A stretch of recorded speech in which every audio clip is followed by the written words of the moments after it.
நம் ஆண்டவர் இயேசு கிறிஸ்துவின் நாமத்தினால் மகிழ்ச்சியும் சமாதானமும் நம் அனைவரோடும் இருப்பதாக.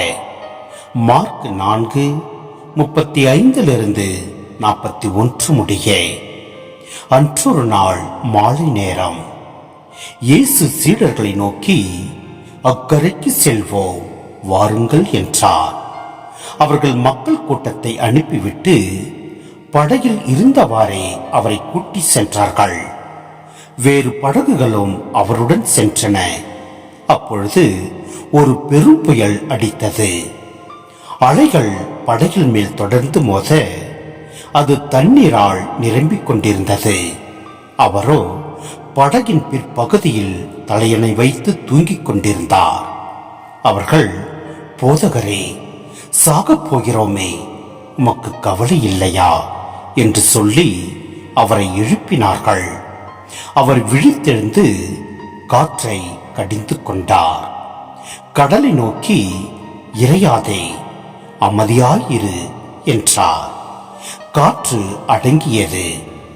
மிகுந்த அமைதி உண்டாயிற்று. பின் அவர் அவர்களை நோக்கி, ஏன் அஞ்சுகிறீர்கள்? உங்களுக்கு இன்னும் நம்பிக்கை இல்லையா என்று கேட்டார்.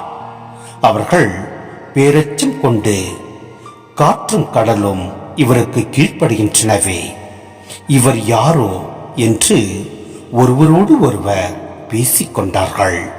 சிந்தனை: இயேசு காற்றையும் கடலையும் அடக்கி அச்சமுற்றிருந்த சீடர்களுக்கு ஆறுதலும் நம்பிக்கையும் தருகிறார். காற்றும் கடலும் இவருக்கு கீழ்ப்படுகின்றனவே, இவர் யாரோ என்னும் கேள்வி மிகவும் அர்த்தமுள்ளது. மார்க்கு தரும் நற்செய்தி முழுவதும் இயேசு யார் என்ற கேள்விக்கு ஒரு விரிவான பதிலாக அமைந்துள்ளது.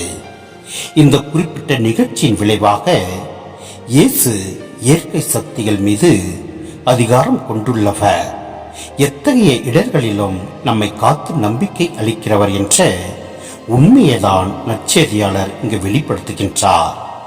கடல் கொந்தளிப்பும் சுழற்காற்றும் யூத மரபுபடி மனிதரை அழிக்க உருவாகும் தீய சக்திகள் என்றும், இயேசு அவற்றை கட்டுப்படுத்துகிறார் என்றும் நாம் நம்பிக்கை கொள்ள வேண்டும். எனவே நம் ஆண்டவர் மீது முழு நம்பிக்கை வைத்து நாம் செயல்படுவோம். ஏனெனில் எப்படிப்பட்ட இடர்களிலும் நம்மை காத்து நம்மை வழிநடத்துபவர் அவரே. எனவே அவரது வார்த்தைக்கு இணங்க நாம் செயல்படுவோம்.